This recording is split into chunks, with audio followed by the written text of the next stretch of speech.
എല്ലാവർക്കും നമസ്കാരം. എൻ്റെ പേര് സനൻ. സാർ പറഞ്ഞു നല്ല രീതിയിൽ പരിചയപ്പെടുത്തി.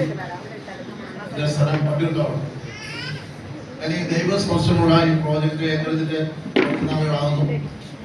ഇതിൽ വരുന്നതിന് മുമ്പ് ഒരു ഗവൺമെന്റ് എയ്ഡഡ് മേഖലയിൽ അധ്യാപകനായി വർക്ക് ചെയ്യുന്ന സമയത്ത് അത് കഴിഞ്ഞ ശേഷം 20 വർഷം കഴിഞ്ഞ് ഞാൻ ജോലി PRS എടുത്തതിന് ശേഷം ഒരു ബിസിനസ് മേഖലയിലേക്ക് വരാനായിട്ട് തീരുമാനിക്കുകയും ഞാനൊരു ഇൻഷുറൻസ് മേഖലയിൽ എത്തുകയും ചെയ്തു. പക്ഷെ അവിടെ ഞാനൊരു ശമ്പളക്കാരനായിട്ട് വർക്ക് ചെയ്തുകൊണ്ടിരിക്കുകയാണ് ഒരു കണ്ണാടി കൂട്ടാതെ. അപ്പോൾ ഞാൻ ആലോചിച്ചത് എനിക്ക് സ്വന്തമായി ഒരു ഏർണിങ്സ് ഉണ്ടാക്കത്തക്ക ലെവലിൽ എന്നെ ഭരിക്കാനോ എനിക്കൊരു കോഴ്സോ ഒരു ടാർഗറ്റോ ഇല്ലാത്ത ലെവലിലുള്ള ഒരു ജോലി എനിക്ക് കിട്ടുമോ എന്ന് ഇരുന്ന സമയത്താണ് എൻ്റെ വീട്ടില് നമ്മുടെ ഫിജി കാട്ടുന്ന ദൈവസ്പർശമുള്ള പ്രോജക്റ്റ് എത്തിയത്.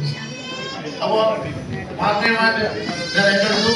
ഒരു 8 മാസം കഴിഞ്ഞതിന് ശേഷമാണ് എനിക്ക് സെയിൽസ്മാൻ എന്ന റാങ്കിൽ എത്താൻ പറ്റിയത്. അത് എൻ്റെ കയ്യിലെ മിസ്റ്റേക്കാണ്. കാരണം ഞാൻ അതിനെ കൂടുതൽ കെയർ ചെയ്തില്ല എന്നുള്ളതാണ്. പക്ഷേ ഏറ്റെടുത്ത് മുന്നോട്ട് വന്നപ്പോൾ നമുക്കും ഓരോരോ എൻ്റെ സ്വപ്നങ്ങൾ സാക്ഷാത്കരിക്കുന്നതിലേക്ക് വേണ്ടിയാണ് ഞാനും ഇതിലേക്ക് വന്നത്.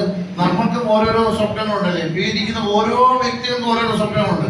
നമുക്കൊരു 15, 16, 17 വയസ്സ് ആ സമയത്ത് അല്ലെങ്കിൽ ചെറിയ പ്രായത്തിലാണ് സ്വപ്നങ്ങൾ ഉണ്ടാകുന്നത്. ഈ സ്വപ്നങ്ങൾ ഉണ്ടാകുന്ന സമയത്ത് നമ്മൾ ഒരു 20, 21, 25 ആ ലെവലിലേക്ക് എത്തുമ്പോൾ നമ്മളൊരു ജോലി നമ്മൾ പ്രേരിതനാകും. We are forced to do.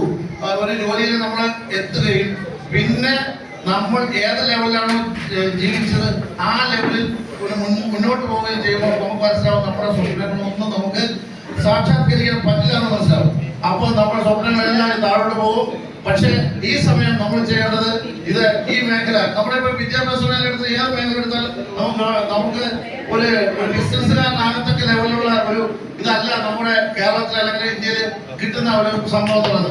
അതായത് നിങ്ങൾക്കറിയാം ഒരു ബിസിനസ്സുകാരനാണോ ശമ്പളക്കാരനാണോ ഏറ്റവും കൂടുതൽ ലക്ഷറി ലൈഫ് മെയിൻറ്റെയിൻ ചെയ്യുന്ന ചോദിച്ചാൽ നമുക്ക് ഉറപ്പായിട്ട് പറയാൻ പറ്റും ഒരു ബിസിനസ്സുകാരനാണ്.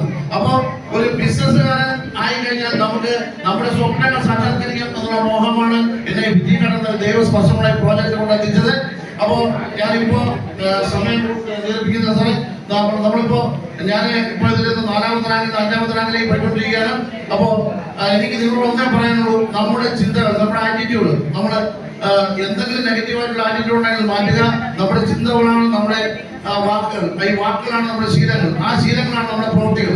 ആ പ്രവൃത്തിയെ നമ്മളെ മുന്നോട്ട് കൊണ്ടുപോകുന്നതിലേക്ക് വേണ്ടി നമുക്ക് ഏറ്റെടുത്ത് ചെയ്യാനുള്ള മനസ്സിലാണ് നമുക്ക് വേണ്ടത്. ആ മനസ്സിൽ ഏറ്റെടുത്ത് കഴിഞ്ഞാൽ ഞാൻ പറയുന്നു, ഏറ്റെടുക്കൂ, ഇറങ്ങിത്തിരിക്കൂ.